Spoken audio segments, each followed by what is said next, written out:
The starship Soul's Pride moved through space like a silver needle threading through black cloth. Inside the ship, Ambassador Hyun-Ki stood at the large window in his cabin watching the stars. His hands were steady, but his mind was racing. Today would change everything for humanity. Behind him, the door opened with a soft sound. Min-ho walked in, wearing his formal military uniform. The tall man had scars on his face from the Mars colony wars, but his eyes were calm and focused. "Sir, we'll reach Nexus Prime in 2 hours," Min-ho said. "The crew is ready. Everyone knows what to do." Hyun-Ki turned from the window. "And our gifts?" Yujin checked them again this morning. "All safe and ready. The art pieces, the music files, the books, everything Earth wants to show the galaxy." Hyun-Ki nodded. For 50 years, humans had watched the galaxy from far away. They had learned the alien languages, studied their cultures, and built better ships. Now, finally, the Galactic Council had invited Earth to join them. It was the chance humanity had been waiting for. The ship's speakers came alive with Taewon's voice. "All crew to stations. We are entering Council space." Hyun-Ki walked to the main deck with Min-ho. The other team members were already there. Yujin was checking her data pads, her black hair tied back in a neat style. She was Earth's best expert on alien life forms. If anyone could help humans understand the Council species, it was her. Taewon sat at his communication station, his fingers dancing over the controls. He spoke 17 alien languages and could learn new ones in days. Next to him, So-young reviewed trade documents on her screen. She had studied every Council world's economy for years. "Incoming message from Nexus Prime," Taewon announced.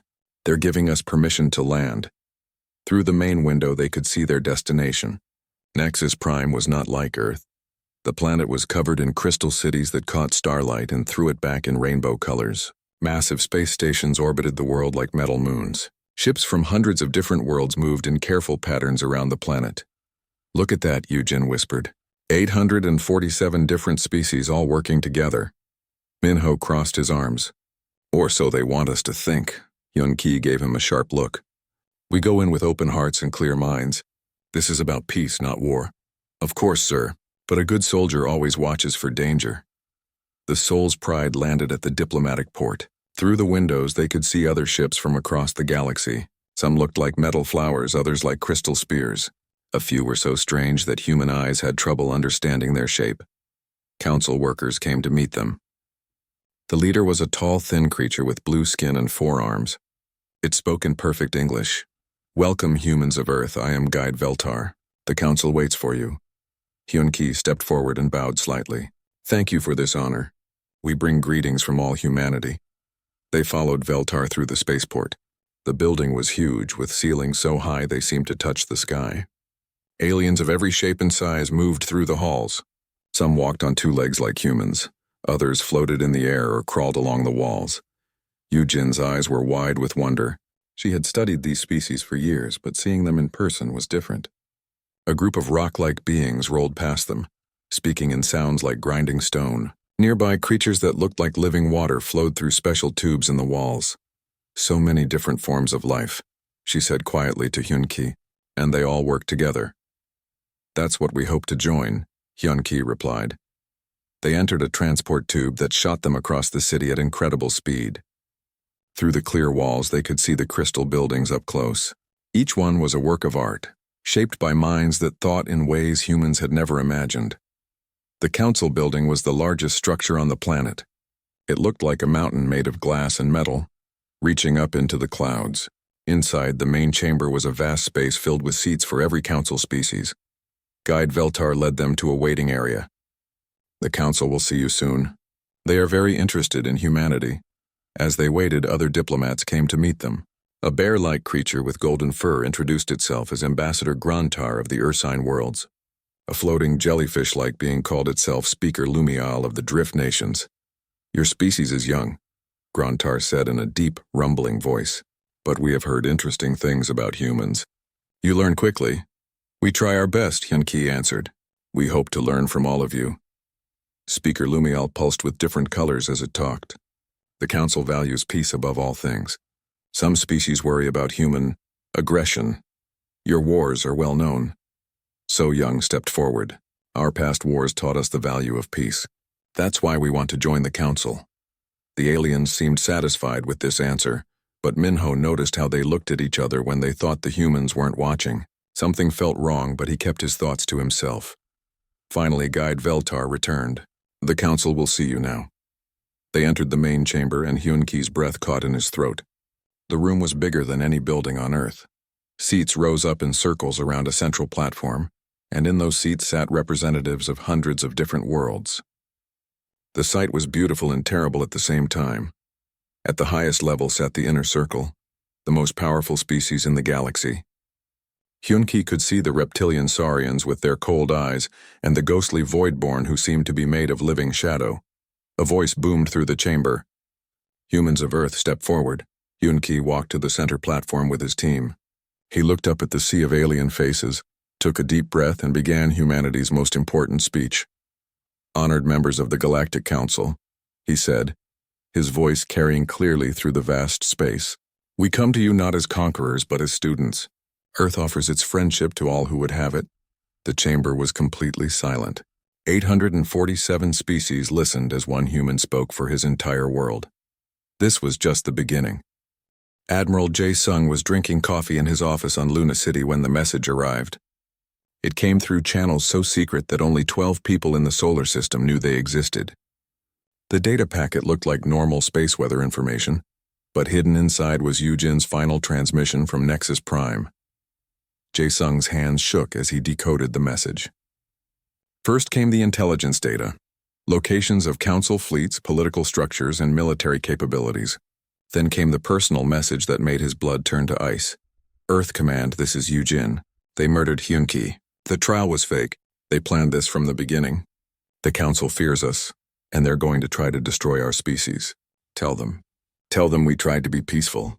The admiral stood up so fast his chair fell over. He activated the emergency protocol that would call Earth's leaders to the highest security meeting chamber, deep under Luna City's surface.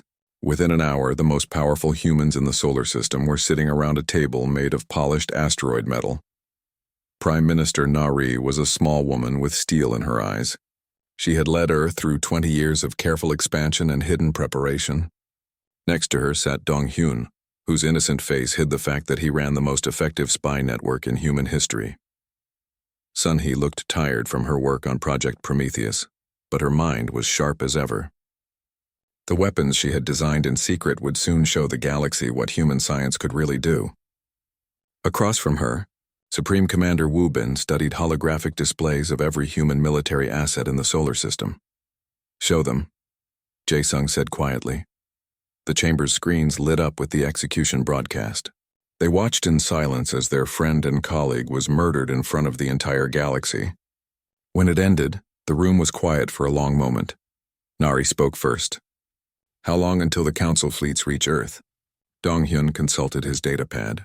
"Our agents report they're already moving. 3 major fleets plus support from 12 different species. They'll be here in 8 months. "Good," Sun-hee said, and everyone looked at her in surprise. "That gives us time to deploy everything." Nari turned to Wu Bin.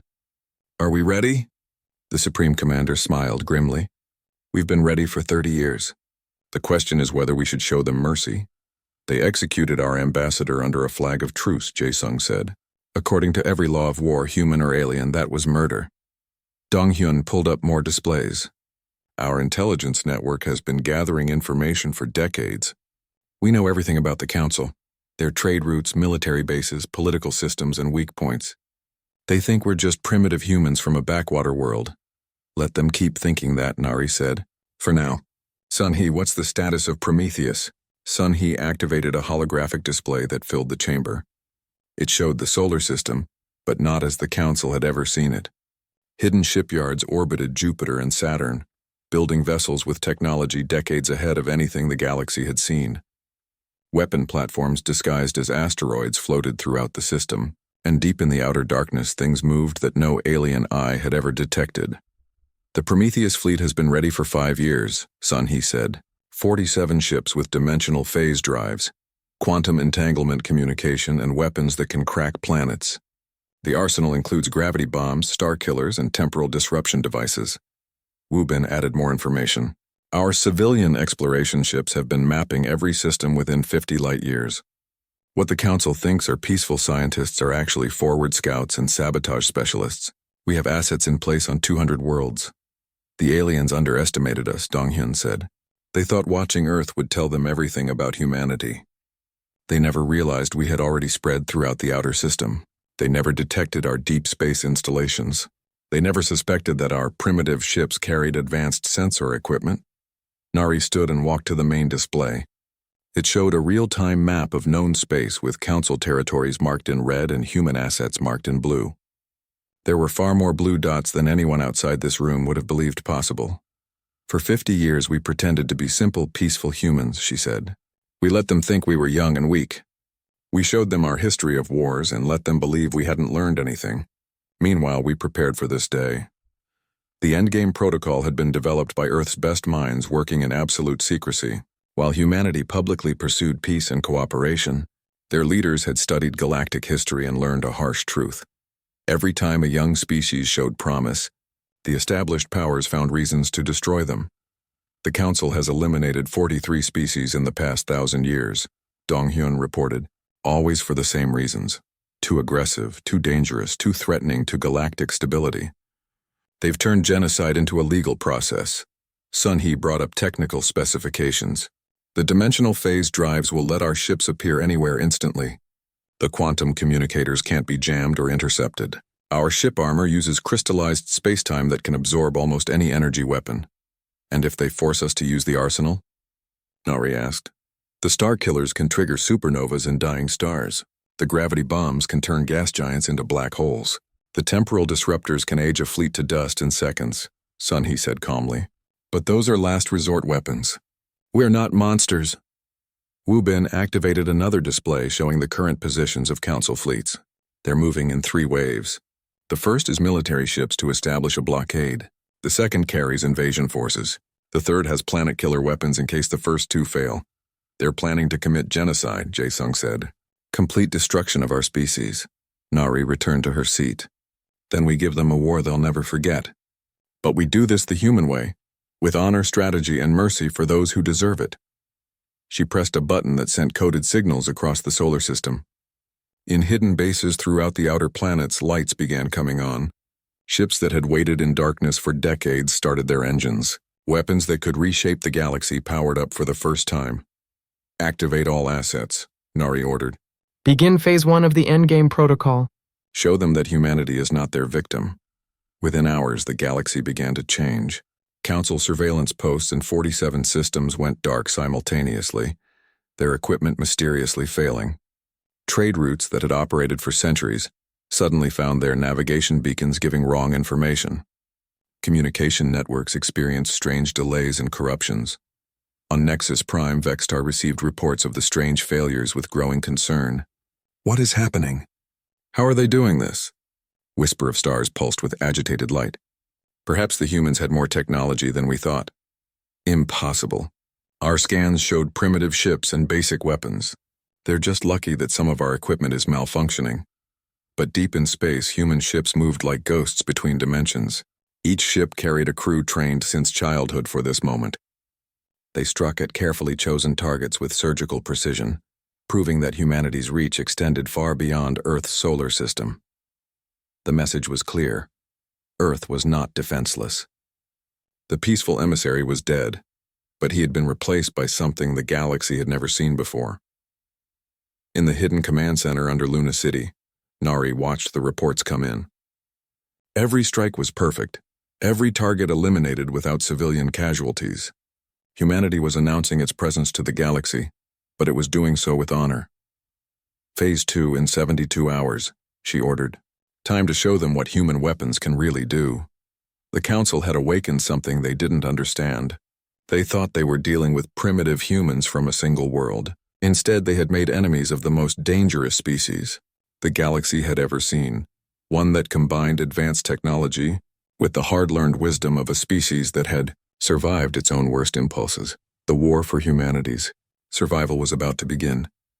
6 months after Hyun-Ki's execution, the galaxy was at war. Commander Kyung-min stood on the bridge of the human warship Incheon's Fury, watching through the main screen as Council ships burned in the darkness of space. This was the third major battle this month, and humanity was winning everyone. Enemy flagship is trying to retreat, reported his weapons officer. Should we pursue? Kyungmin studied the tactical display. The Council fleet had started with 30 ships. Now only 8 remained, and they were running for their lives. Let them go. Make sure they see exactly how we could have destroyed them all. That was the human way of war. Show overwhelming force, then show mercy. Every battle ended the same way. Human ships would appear from nowhere, destroy exactly half the enemy fleet, then disappear. The survivors were left alive to spread word of humanity's power. Across the galaxy, Admiral Jinne coordinated the overall war strategy from her flagship, the Busan's Pride. Her fleet command center was a marvel of human technology, with holographic displays showing the position of every ship in known space. The quantum communication system let her talk instantly with commanders, 50,000 light-years away. Status report, she ordered. Captain Lee Ho materialized as a hologram from the front lines near the Saurian Empire. We've taken their outer defense stations. Resistance is crumbling. They keep asking how our ships appear and disappear at will. Commander Boram reported from the Voidborn sector. Their shadow fleets are avoiding direct combat. They're trying to hit our supply lines, but there's nothing to hit. Self-sufficient ships don't need supply lines. The human war machine was unlike anything the galaxy had ever seen. Earth's ships could phase between dimensions, appearing inside enemy formations without warning. The crews needed no food shipments or fuel deliveries. Everything was recycled perfectly inside each vessel. Most terrifying of all, human weapons seemed to target exactly what they wanted to destroy, leaving everything else untouched. On Nexus Prime, the Council met in emergency session. The great chamber that had once hosted hundreds of species now held only about half that number. Many worlds had declared neutrality when they saw humanity's power. Others had quietly begun sending secret messages to Earth. Vextar stood before the remaining council members, his reptilian features showing stress and fear. The humans have technology we don't understand. Their ships move through space-time itself. Our weapons pass through them like they're made of light. How is this possible? Demanded General Korthak of the insectoid hives. Our scans showed primitive vessels. We've been watching them for 50 years. Whisper of stars pulsed with dark energy. They deceived us. Everything we saw was fake. While we watched their exploration ships, they were building a war fleet in secret. It gets worse, Vextar continued. Our intelligence networks are reporting sabotage across the galaxy. Supply depots exploding. Communication hubs failing. Navigation computers giving false information. They have agents everywhere. In fact, human agents had been spreading across the galaxy for decades. People like Dr. Haewan, who had posed as a peaceful archaeologist while actually mapping Saurian military installations, or engineer Seok Jin, who had worked on Council space stations while secretly installing backdoors in their computer systems. When the Endgame protocol activated, these sleeper agents became active. They didn't engage in random terrorism. Instead, they carefully targeted military assets while protecting civilian populations. The message was clear. Humanity was at war with the Council leadership, not with innocent aliens. The most dramatic battle came when Kyung-min led a surprise assault on Nexus Prime itself. 50 human ships appeared in orbit around the Council capital, their dimensional drives allowing them to bypass every defense system. This is Commander Kyung-min of the Human Defense Force. His voice echoed across the planet. We are not here to conquer or destroy. We come to arrest war criminals.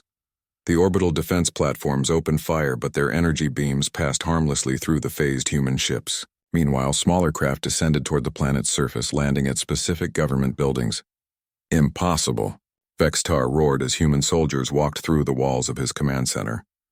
Their armor let them exist slightly out of phase with normal matter, making them nearly invulnerable. The squad leader removed her helmet, revealing the face of Major Sora.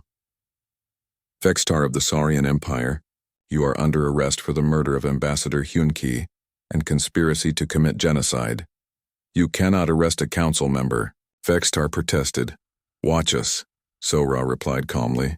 Similar scenes played out across the galaxy as human forces captured council leaders who had voted for humanity's destruction.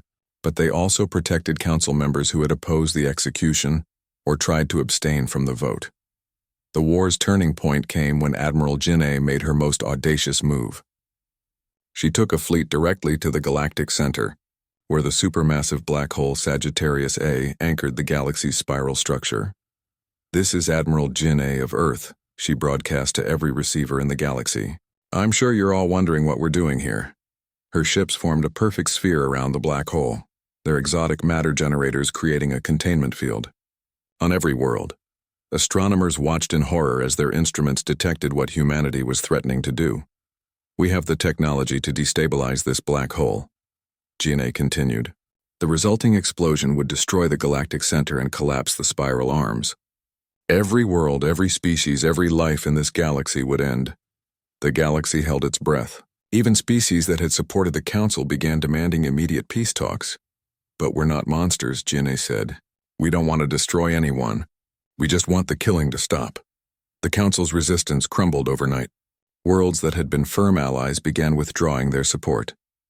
The great alliance that had ruled the galaxy for thousands of years was falling apart. In his command center on Nexus Prime, Vextar watched the tactical displays with growing despair. Half the Council species had declared neutrality. A quarter were now actively supporting humanity. His own Saurian empire was facing rebellion as younger Saurians questioned why they were fighting a war their leaders had started with lies. "We have to negotiate," whispered one of his advisors. "Never," Vextar snarled. "We can still win this. Activate the ancient protocols." That decision would prove to be his greatest mistake. The ancient protocols were emergency powers that gave the oldest Council species absolute authority over all others. It was supposed to be used only when the galaxy faced extinction. But when Vextar activated the protocols, he revealed something that shocked the galaxy. The communications that authorized the emergency powers didn't come from the public council chambers. They came from hidden installations that most species didn't even know existed. Human intelligence officers like Dong Hyun had been investigating these mysterious signals for years. Now, with the ancient protocols active, they could trace the transmissions to their source. "We've found them," Dong Hyun reported to Earth's leadership. "The real power behind the Council. 3 species that have been manipulating galactic politics for millennia." The revelation changed everything. The galaxy learned that their government had been a puppet show, controlled by hidden masters who eliminated any species that might threaten their dominance. Humanity wasn't the first to be targeted. They were just the latest in a long line of genocides disguised as legal decisions. As the truth spread, the war took on a new character.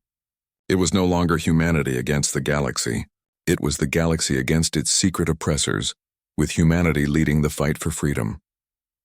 On Earth, Prime Minister Nari prepared for the final phase of the war. "The Council is finished," she announced to her advisors. "Now we build something better." But first they had to deal with the ancient powers that had been hiding in the shadows for so long. And those enemies would prove far more dangerous than the Council had ever been. The Prometheus War was ending, but an even greater conflict was about to begin. Humanity had saved itself, but now it had to save the galaxy. 3 days had passed since Hyun-Ki's speech to the full Council. The humans had spent their time meeting different species, sharing Earth's culture, and answering endless questions about their world. Everything seemed to be going well. Yujin had made friends with several alien scientists. She spent hours talking with Dr. Kreenal, a mantis-like creature who studied plant life. They compared notes about how different worlds grew food and medicine. So Young had impressed the trade representatives with Earth's economic models. She showed them how humans had learned to share resources fairly across their planet.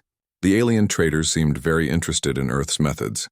Taewon worked with the communication specialists, teaching them about human languages and learning more about galactic information networks. He was amazed by how fast news traveled between worlds. Only Minho remained worried. During their tours and meetings, he noticed things the others missed. Security guards who watched them too closely, whispered conversations that stopped when humans came near, doors that were always locked when they tried to explore certain areas. "Something's not right," he told Hyun-Ki on the 3rd evening. "They're hiding something from us." Hyun-Ki was reading reports from the day's meetings. "You're being too careful, old friend. They're just being cautious. We're the newest species they've ever considered for membership." "Maybe, but my soldiers' instincts are screaming danger." Before Hyun-Ki could answer, Guide Veltar appeared at their door. "Ambassador, The inner circle requests a private meeting with you. This is very good news.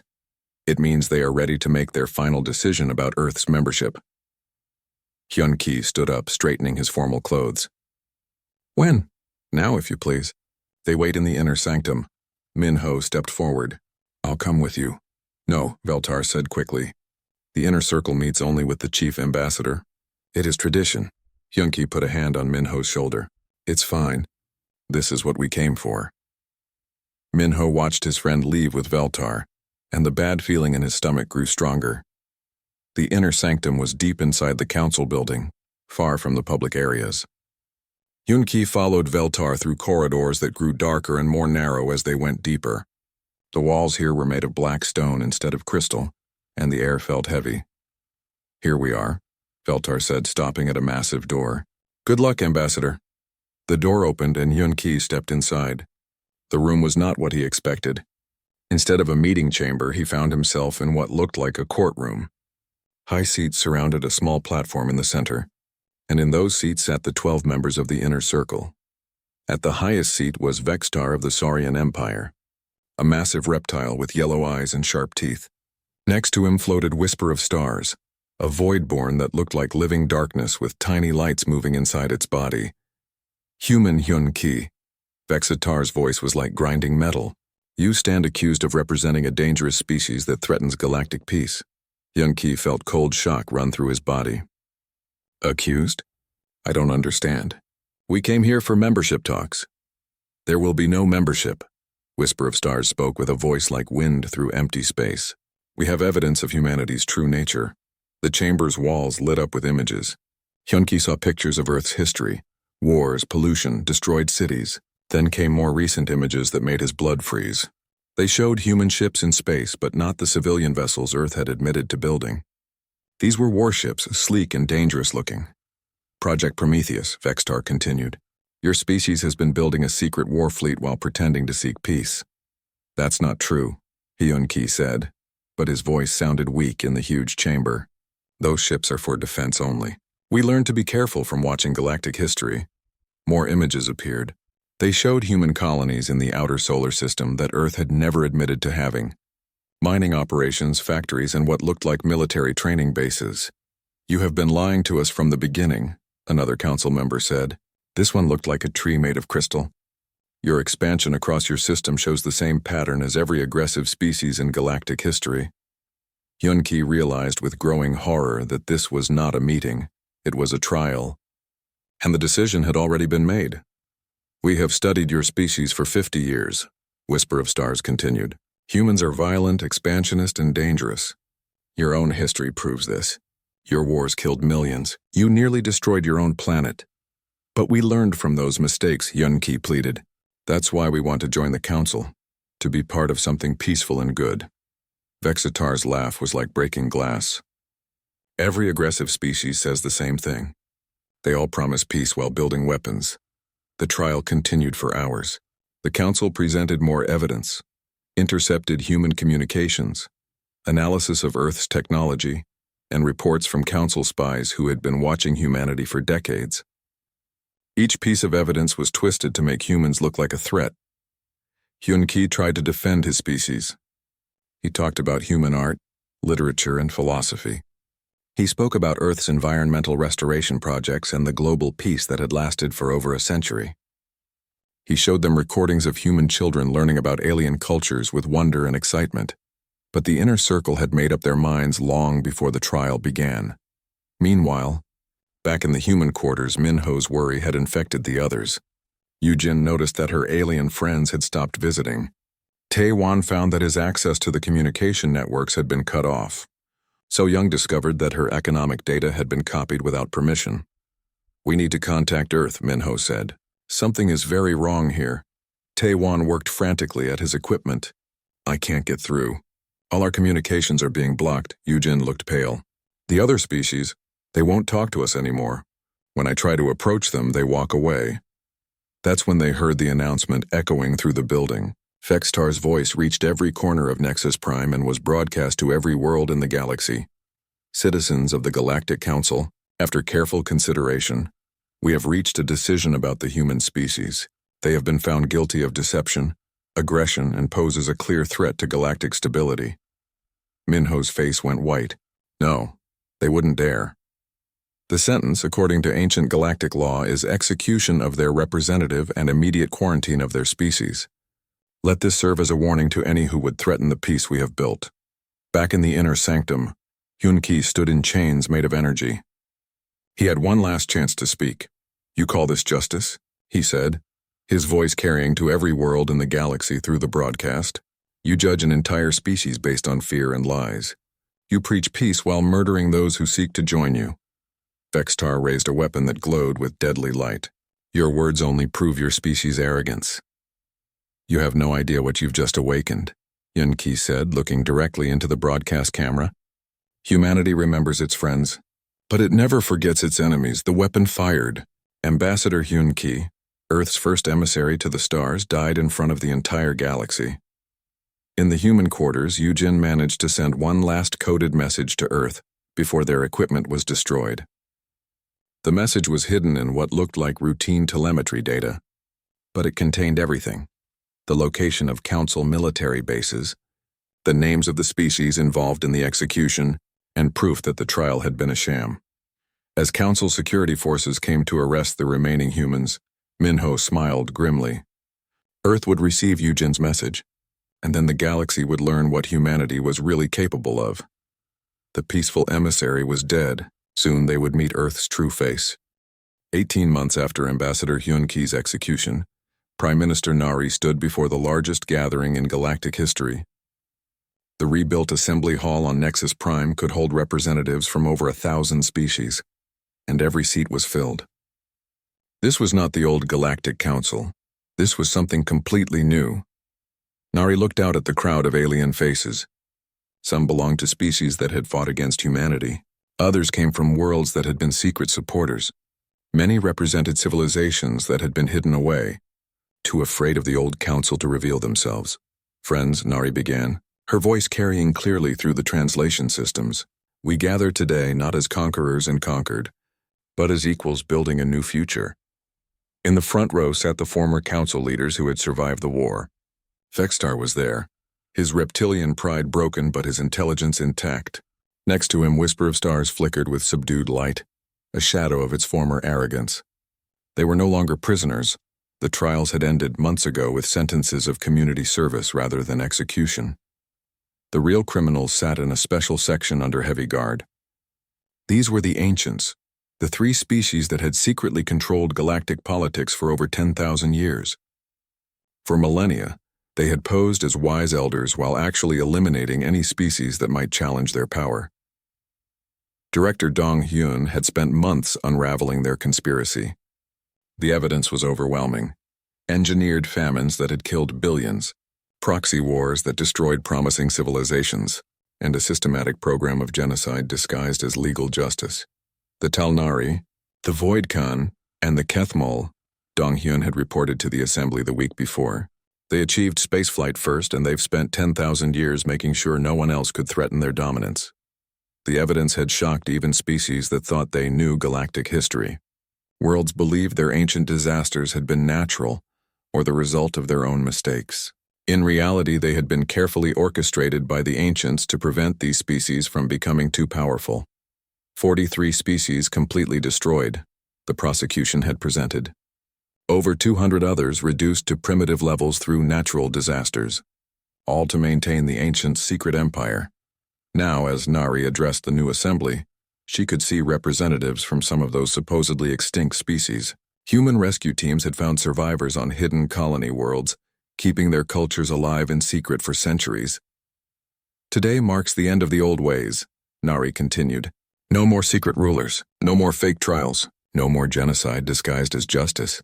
She gestured toward the massive holographic display that showed the new government structure. Unlike the old council's rigid hierarchy, this was a network of equals. Every species had one vote, regardless of their military power or technological level. Decisions required consensus, not simple majority rule. The Galactic Federation operates on principles learned from humanity's own difficult history, Nari explained. "We know what happens when the powerful rule over the weak. We've seen where that path leads." Admiral Jin'e sat in the military section, watching the proceedings with satisfaction. Her ships now patrolled the galaxy as peacekeepers, but they served the Federation, not Earth. Crews were mixed, humans working alongside aliens, learning from each other. Commander Kyung-min had been promoted to head the new peacekeeping force. His first major operation had been protecting a Saurian world from attack by extremist factions who wanted revenge for the war. Human ships had stood between the attackers and innocent civilians, proving that the Federation's protection extended to everyone. In the cultural section, Yujin worked with alien scientists to establish new research programs. The old council had restricted certain types of knowledge, fearing that advanced technology might threaten their stability. Now information flowed freely between worlds. The biggest revelation had come when human archaeologists uncovered ancient research facilities. These contained technology far beyond what any current species possessed: dimensional manipulation, time dilation, even limited reality modification. The ancients had kept these discoveries secret, using them only to maintain their power. This knowledge belongs to everyone, Sun He had argued when some species wanted to restrict access to ancient technology. Hiding it is what caused this whole mess in the first place. Now mixed teams of scientists from dozens of species work together to understand and safely implement the new technologies. Progress that would have taken centuries under the old system was happening in months. The trials of the ancients had been the most difficult part of building the new order. Many species wanted revenge for thousands of years of manipulation and murder, but Nari had insisted on justice, not vengeance. "We are better than they were," she had told the Federation Assembly. "We prove that by how we treat even our worst enemies." The ancients were sentenced to life imprisonment, but in comfortable facilities where they could contribute their knowledge to help repair the damage they had caused. Some species grumbled about the lenient sentences, but most agreed that mercy was better than perpetuating the cycle of violence. The most emotional moment of the day came when So Young approached the speaking platform. She had been found alive in an ancient prison facility, where they had been studying human psychology to find better ways to control species like Earth. "I was there when they killed Ambassador Hyun-ki," she said, her voice steady despite the painful memories. "I heard them laugh about it.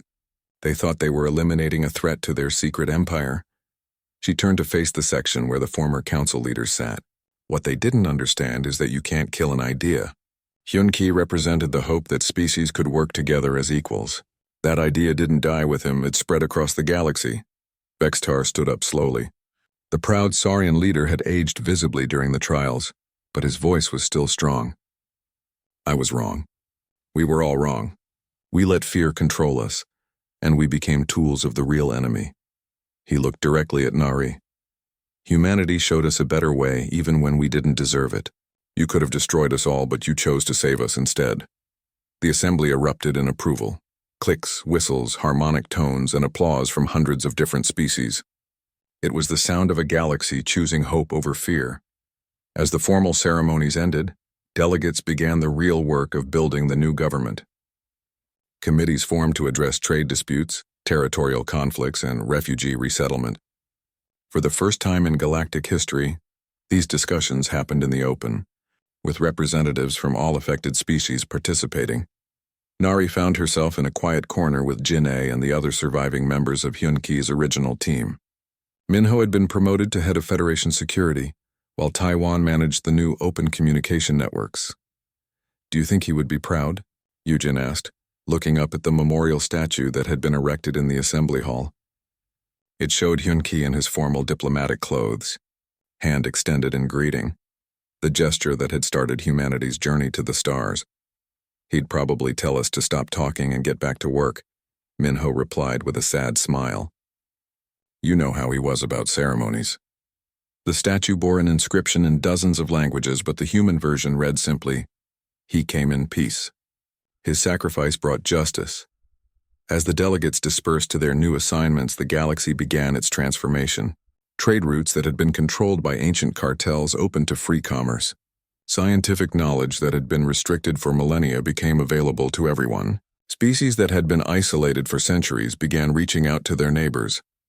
The Federation's first major crisis came when a distress signal arrived from the galaxy's outer rim. A previously unknown species had achieved spaceflight and was asking for help with a natural disaster threatening their homeworld. Under the old council, such a request might have been ignored or used as an excuse for conquest.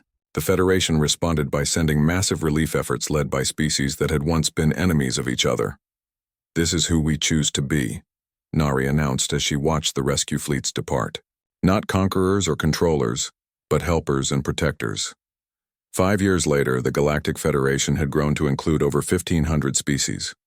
The ancient technologies had been safely integrated into everyday life, bringing prosperity to worlds that had struggled for centuries. Wars between species had become almost unheard of, settled instead through Federation mediation. Earth had become the Federation's diplomatic center, not because humans demanded it, but because other species requested it. The planet that had once been dismissed as a primitive backwater was now where the galaxy's leaders came to learn about cooperation and justice. In the restored assembly hall on Nexus Prime, now called Unity Station, a new generation of diplomats worked together on challenges their predecessors could never have imagined. They planned missions to other galaxies, debated the ethics of artificial intelligence, and designed safeguards to ensure that no secret conspiracy could ever again control galactic civilization. The statue of Ambassador Hyun-Ki stood watch over it all, a reminder that sometimes the greatest victories come from the willingness to extend a hand in friendship, even when the universe seems